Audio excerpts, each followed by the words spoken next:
झारखंड राज्य चौकीदार दफादार पंचायत संघ अपनी मांगों को लेकर के आज फिर एक बार धरना प्रदर्शन करने पे मजबूर हुई है, क्योंकि अभी विधानसभा सत्र चल रहा है और अपनी मांगों को लेकर के लगातार सरकार से वार्ता किए और सरकार से आश्वासन मिलता रहा, लेकिन कहीं ना कहीं इनकी मांग पे सरकार ने ध्यान नहीं दिया, जिसके लेकर के मजबूरन आज फिर ही विधानसभा के बगल में कुटे मैदान पहुंचे हैं और यहाँ पे प्रदर्शन कर रहे हैं, एक दिवसीय धरना दिए हैं। जी, मेरा नाम उमेश पासवान हुआ, चतरा जिला अध्यक्ष, झारखंड राज्य दफादार चौकीदार पंचायत जिला शाखा चतरा का है। क्या दिक्कतें हुई आज फिर आप लोग? और हम लोग एक दिवसीय धरना आज दिए हैं और हमेशा देते आए हैं। सरकार हम लोग के साथ अन्याय कर रही है और हम लोग सरकार पर विश्वास करते आए हैं और आज भी उम्मीद हम लोग को है कि सरकार हमारी मांग को पूरा करेगा। सिर्फ दो मांग हम लोग का सरकार के पास सिर्फ दो मांग है। पहली मांग है कि 1/1/90 के बाद जो चौकीदार दफादार सेवानिवृत्त हो गए हैं और उसके आश्रित को आप 70% बहाल कर दिए, सिर्फ 30% बचा हुआ है। वो 30% जो बचा हुआ है उसके आश्रित को आप नियुक्ति कर दीजिए। दूसरी मांग है कि आप 400 से 450 चौकीदार दफादार को नियुक्ति कर दिए हैं और उसको पुनः सेवा से विमुक्त कर दिए हैं। तो हम लोग को मांग है कि उस जो सेवा विमुक्त किए हैं उन लोग को पुनः बहाल कर दीजिए। आप ही के आदेश का, राज्य सरकार के आदेश पर ही सभी की नियुक्ति हुई है और राज्य सरकार ही सेवा से विमुक्त कर दी है। तो हम लोग मांग कर रहे हैं कि आप इसको सूक्ष्म दृष्टि से देख करके जो आपका आदेश है उस आदेश के आलोक में इनको पुनः बहाल कर दिया जाए। इन्हीं मांगों के लिए हम लोग सरकार को जगाने का बराबर काम कर रहे हैं। अच्छा, एक सवाल है, अभी सरकार के द्वारा बहालियाँ निकाली जा रही है, ठीक है जी, और आप लोग को विमुक्त किया गया है, उनको आपको किस कारण से विमुक्त किया गया और बहाली जो निकाल रहे हैं वो किस प्रक्रिया से निकाल? देखिए, सरकार 2015 में चौकीदारी संवर्ग नियमावली बनाई है और उसमें बहुत सा त्रुटि है।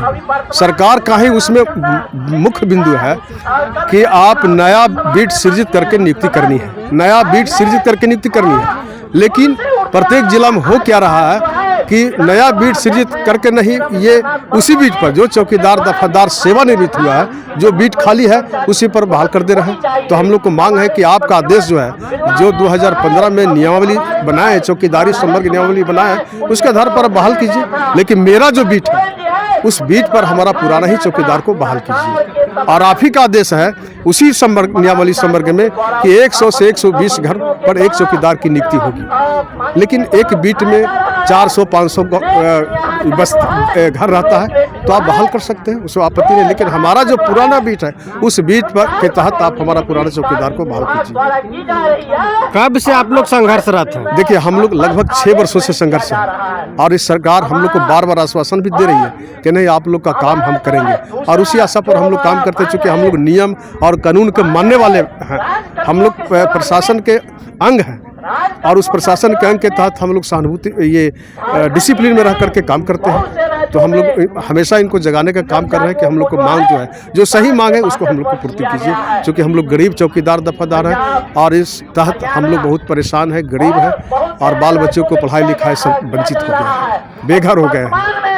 पिछली बार सरकार थी, आप लोग अनशन भी किए थे, मांग भी किए थे, फिर आई चुनाव में सरकार, आप उनके साथ दिए और फिर से बैठाए हैं और फिर से वही मांग को दोहरा रहे हैं। हाँ, उस सरकार जी उसी मांग को दोहरा रहे हैं, लेकिन फिर आपको प्रदर्शन करना पड़ रहा है। इससे आपका क्या निष्कर्ष का लग रहा है अनुमान? देखिए, हमको आज भी विश्वास है, उस समय भी माननीय मुख्यमंत्री महोदय से हम लोग ये प्रतिनिधि के माध्यम से मुलाकात किए थे तो वो आश्वासन दिए थे कि आप लोग का काम हम करेंगे। हम लोग को पूरा विश्वास था, लेकिन संजोग से अभी नहीं कर पाए हैं। तो हम लोग फिर उनको जगाने का काम करने के लिए आए हैं कि आप वादा किए थे और उस वादा को हम लोग को निभाइए।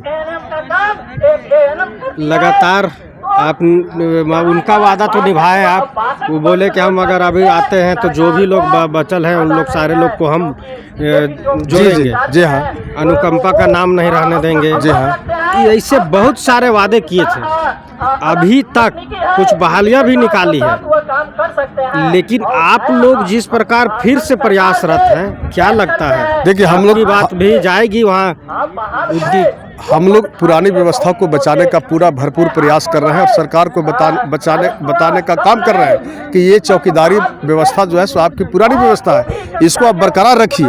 ये ऐसा तंत्र है कि जो नहीं जानता है वो चीज़ आपको चौकीदार दफादार आपके पदाधिकारी तक पहुंचाता है। तो उस व्यवस्था को आप बरकरार रखिए और बरकरार रखने से आपको फ़ायदा। आप ही कहते हैं कि हमारा यहाँ का गरीब दूसरे राज्य में पलायन नहीं करेगा, तो हमारा दिया हुआ चीज़ हमारा हक है, उस हक को थोड़ा सा आप संज्ञान में लेकर के काम कर दीजिए। यही मांग पूरा करने के लिए हम लोग हमेशा इनको जगा रहे हैं और आज भी हम लोग को विश्वास है कि सरकार हम लोग को काम करेगी। देखिए, सरकार का ही आदेश है, ये चिट्ठी जो निकली है ये राज्य सरकार का ही है। राज्य सरकार थोड़ा सा उसमें आप अपना पढ़ करके संज्ञान ले लेंगे तो उनको खुद त्रुटि दिखाई पड़ जाएगा कि हाँ, इन लोग का लड़ने का जो तथ्य है, जो सही मामला है, जो ये मांग है, ये सही है। उन्हीं का सरकार के आदेश के आलोक में जो त्रुटि है उसको त्रुटि को हम लोग बताने के लिए आए हैं कि आप देख लीजिए कि आप ही का चिट्ठी, राज्य सरकार का ही चिट्ठी निकला हुआ है, उस त्रुटि को दूर कर दीजिए और हम लोग को बहाल कर दीजिए। जगह वही दिया है सरकार, राज्य सरकार ही जगह दिया है, उसके निमित्त हम लोग मांग कर रहे हैं। क्या लगता है इसके आगे अगला कदम क्या होगा इसके बाद? देखिए, हम लोग सरकार को जगाने का काम कर रहे हैं और उम्मीद करते हैं कि ये हम लोग अभी जो सत्र चलने वाला है, सदन में सत्र चलने वाला है, उस पर यदि विचार नहीं होता है तो हम लोग अभी बैठ के विचार करेंगे और डॉक्टर भीमराव अंबेडकर की जयंती पर भारी मात्रा में उपस्थित होकर हम लोग सड़क को जाम करने का निर्णय लेंगे। परिचय दीजिए। मेरा नाम उमेश पासवान, चतरा जिला अध्यक्ष। तो ये थे उमेश पासवान जी, चतरा जिला का अध्यक्ष हैं और लगातार ही अपनी मांगों को लेकर के धरना प्रदर्शन के माध्यम से सरकार को आगाह कर रहे हैं, लेकिन अभी तक इनकी सफलता हासिल नहीं हुई है। ये हमको लगता है इसके बाद इन्होंने जो आगे कदम जो उठाएंगे उससे कहीं ना कहीं सरकार को भी मजबूर होना पड़ेगा। जोहार जी, जोहार।